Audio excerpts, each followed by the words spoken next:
Hello, ladies and gentlemen, and welcome to a chilled out and relaxed Sunday episode of Ted's Booze Cellar with me, Ted.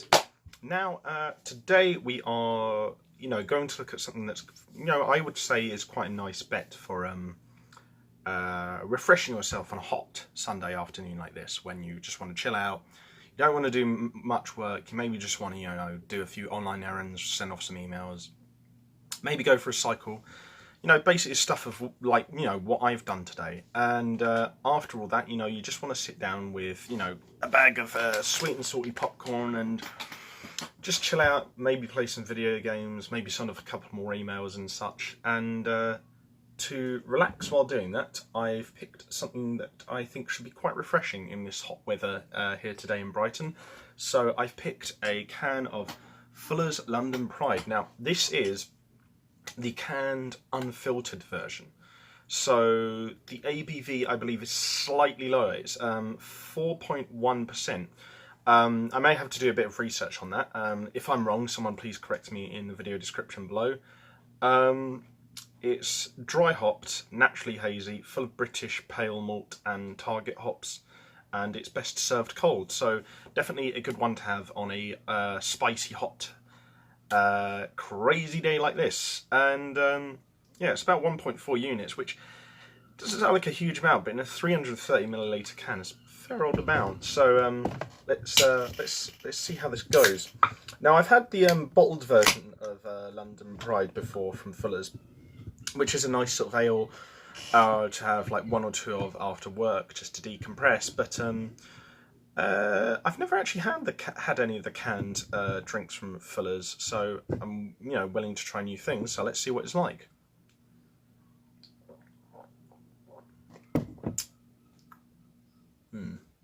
Yeah, it does taste a lot like the Fuller's ale that comes in the bottles with the red sort of labels, but it does definitely taste a little bit lighter. So for people who don't really like strong flavours.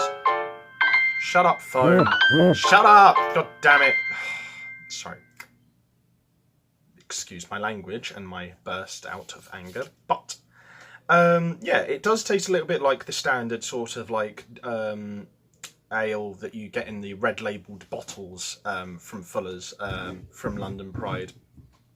And you definitely get the taste of influence from their other recipes and their other products in this drink. The good thing is, though, it is a little bit lighter, so for people who don't really like strong tastes or strong flavours or strong textures or anything like that, it's a pretty good bet. Considering it comes in a relatively small can as well, if you only want to have like one or two just to like chill out after a day's work or something, or like I said, after you've done a few tasks, you might want to do a couple more later in the day on a Sunday like this. It's good for that as well.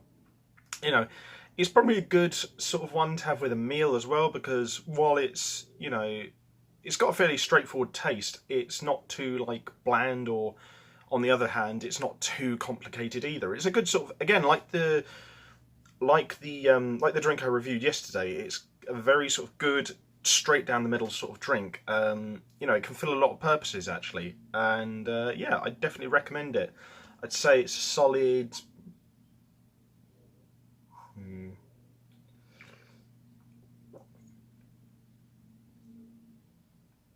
I'd say it's somewhere between 6.5 to 7.25 out of 10. It's pretty good. It's a bit above average. It's not mind-blowing, it's not amazing, but for what you will pay for it, I think it's just about a buy. It's definitely a buy, yeah. But yeah, no, I mean, it's like, again, like the drink I reviewed yesterday, it's probably not for everyone, but it's probably, I think, a bit more palatable for a lot of people than the drink I reviewed yesterday. So, it's like, take that as you will. I mean, it's a good beer, don't get me wrong. It is a really, really nice drink. So yeah, I'd recommend it. Best served chilled on a hot day like this, and yeah, maybe with like some popcorn or with a meal, and yeah, who knows. As always, be sure to check out my other YouTube channels and social medias in the video description below. Leave a like, share and subscribe. Leave a comment if you want to see me review any other drinks or items of food or anything really on this channel in the future. And always, as always, know your limits, drink responsibly, stay safe, have fun with whatever you're doing, and I'll see you guys at the bar next time on Ted's Booze Cellar. Bye bye for now.